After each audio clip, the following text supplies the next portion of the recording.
Бесконечные стуки, а в ответ тишина. Сотрудники фонда капитального ремонта Ингушетии устали напоминать о важности своевременных платежей. Всего в Карабулаке числится 33 многоквартирных дома, которые должны платить за капремонт. Ежемесячно за капремонт за 1 квадратный метр необходимо платить 6 рублей 30 копеек. К примеру, за квартиру в 100 квадратных метров придется заплатить 630 рублей. Правда, многие жители не спешат платить по счетам, и на это у них свои причины. Житель этой квартиры, в отличие от своих соседей, вышел на контакт, но не понимает, за что и кому нужно платить. Внимание, согласно дома. Камеры чокоды, инстаграмы чокоды, телевидение чокоды, капитальный.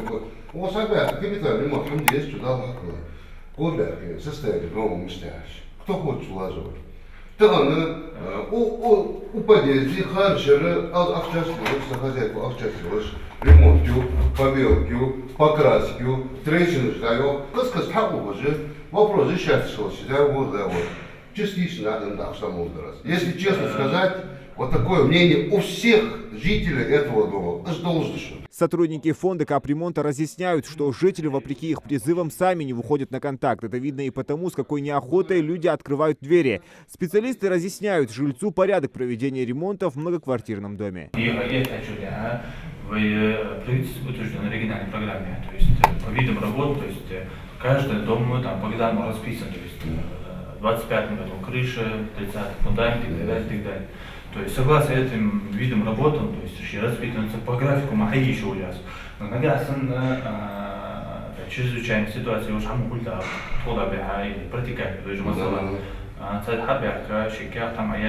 просим перенести такой-то вид работы, либо изменить, допустим, запланированное в подвале, там подвал есть, хотите крышу заменить, изменить вид работы и все по вопросу. В этом многоквартирном доме в Карабулаке платят только 30% жильцов. В соседнем же дела обстоят еще хуже. Там собираемость платежей всего 13%. Причем это несмотря на то, что в 2018 году в доме проводили капремонт подвальных помещений. Ремонт еле даже, когда проходили эти мероприятия по обходу, камел даже находится, камел мыштер, сначала ремонт хаи, потом ошталды. Ремонт хаи, взнос шияц. Обычные картины там. Это как бы бан мадат, ремонт хайи, потом оштал даяр.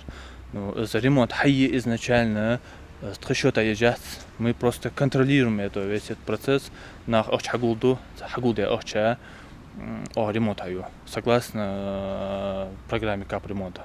Многие жители не платят только потому, что якобы сами следят за состоянием дома и проводят необходимые работы. Другие же после первого месяца оплаты хотят видеть преображение. 6 видов работы утвержденные. Это крыша, фасад, фундамент, подвал. Если есть... В абсолютном неудовлетворительном состоянии стоят эти подвалы. Да, именно, допустим, подвал подвал тойги уже ахчмедези. Именно и дом, собираемость этого дома, взносы, они платят только 30%, если общий взять. То есть за эти деньги, допустим, сделать ремонт, это как бы...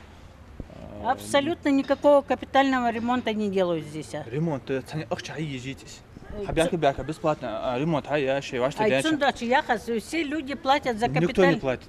Именно этого дома никто отдаться с процентным соотношением около 30%. В целом дела по собираемости платежей за капремонт в Карабулаке обстоят не густо. Платят всего около 35% собственников всех многоквартирных домов в городе. Есть и такие жители, которые ни разу не совершали платежи. Там последняя дата квитанции долг около 18 тысяч. Оплата вообще хамлатацу. Просто нам вообще оплачивают. Многие не понимают, что заплатить все равно придется, причем в судебном порядке. Суд подать, издержки судебный бог оплачивает и так. Нагасан долг духайндали зараз дал возможность если трудовой организации офисе шабой реструктуризация по частям дать должность. И еще же вопросы по частям разбития дали. Еще главное оплачивать своевременно. Взносы за капремонт начали платить только с 2014 года. Слабая ситуация по платежам не только в Карабулаке, но и в целом в Ингушетии. Из около 300 многоэтажных домов исправно за будущий ремонт платят лишь 35%. Зелимхан Калоев, Мухаммад Шаухалов, Новости 24.